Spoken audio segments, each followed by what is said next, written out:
आज हम डिस्कस करने लगे हैं एंजाइम्स के बारे में। ठीक है, ये चैप्टर 3 है हमारे पास। ये पंखा जरा बंद कर दो।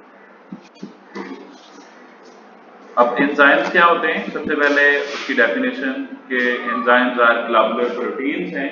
ठीक है, which can increase the chemical reaction without being used themselves। ठीक है, ये डेफिनेशन आप लोगों ने देखी कल कि एंजाइम्स क्या हैं, कि जो है वो ग्लोबुलर प्रोटीन्स होते हैं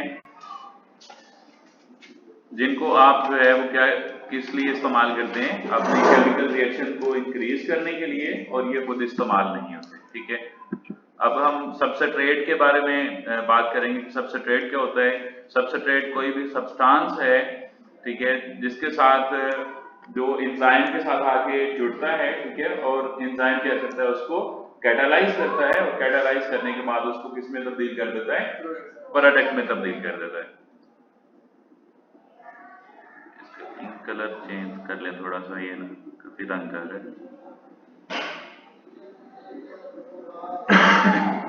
हाँ जी, ये एंजाइम का पता चल गया कि एंजाइम क्या है, ग्लोबुलर प्रोटीन्स हैं जो क्या करती हैं, इंक्रीज कर देती है किसको, केमिकल रिएक्शन को बगैर इस्तेमाल हुए। ठीक है, उसके बाद हमने डिस्कस किया सबस्ट्रेट क्या होते हैं। सबस्ट्रेट जो है वो कोई भी सब्सटेंस हो सकता है जो किसके साथ जुड़ेगा, एंजाइम के साथ, और एंजाइम उसको कैटालाइज करके किसमें तब्दील कर देता है, प्रोडक्ट में तब्दील कर देता है।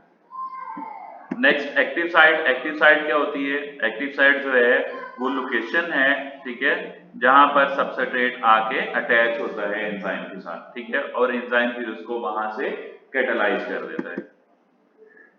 अब हम बात करेंगे कोफैक्टर की। कोफैक्टर क्या होते हैं, कोफैक्टर्स जो हैं वो नॉन प्रोटीन पार्ट्स हैं। ठीक है, क्या है कोफैक्टर्स, नॉन प्रोटीन पार्ट्स जो होते हैं एंजाइम के, उनको हम कोफैक्टर कह देते हैं, और ये एंजाइम के जो प्रॉपर फंक्शनिंग के लिए जरूरी होते हैं। इनके एग्जांपल्स हैं magnesium ions, iron ions, copper ion और जिंक आयन।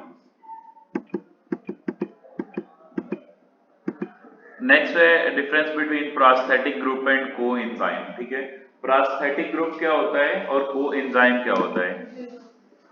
प्रोस्थेटिक ग्रुप जो है वो ये नॉन प्रोटीन पार्ट अगर जुड़ा होता है उसके साथ, नॉन प्रोटीन पार्ट जो है वो कोविलेंटली बॉन्ड होगा अगर एंजाइम के साथ, तो हम उसको प्रोस्थेटिक ग्रुप कहेंगे। ये दरअसल कोफैक्टर के ही दूसरे नाम है। किसके नाम है ये, कोफैक्टर के दूसरे नाम है कि अगर जो है यानी नॉन प्रोटीन पार्ट होता है ना, कोफैक्टर जो होता है, ठीक है, तो अगर नॉन प्रोटीन पार्ट जो है वो कोविलेंटली जुड़ा होता है, ठीक है, तो तब हम क्या कहेंगे उसको, प्रोस्थेटिक ग्रुप कहेंगे। समझ आ गई प्रोस्थेटिक ग्रुप की। If non protein part attached with enzyme covalently, ठीक है, then it is known as prosthetic group. Next दूसरा हमारे पास कोएंजाइम है। अगर यही non protein part loosely attached होता है, ठीक है, क्या होता है, non protein part loosely attached होता है एंजाइम के साथ, तो हम उसको फिर क्या कहेंगे, कोएंजाइम कहेंगे। दोनों में फर्क का पता चल गया। प्रोस्थेटिक ग्रुप किस तरह जुड़ा हुआ होगा, कोविलेंटली जुड़ा हुआ होगा, और कोएंजाइम जो होता है लूजली जुड़ा हुआ होता है। ठीक है, नेक्स्ट हमारे पास और दो तरह के एंजाइम होते हैं, एक होता है एपो एंजाइम और एक होता है हालो एंजाइम। एपो एंजाइम कौन से होते हैं, an enzyme with its coenzyme or prosthetic group. ठीक है, removed is designated as apoenzyme. यानी एपो एंजाइम कौन सा होगा, एपो एंजाइम वो होगा, ठीक है, जिसमें प्रोस्थेटिक ग्रुप नहीं होता।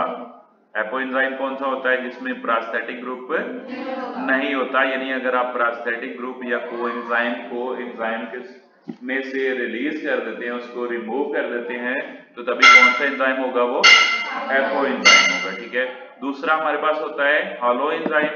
हालो एंजाइम इसके उलट होगा, an activated enzyme consisting of polypeptide chain and a cofactor, ठीक है, is known as hollow enzyme।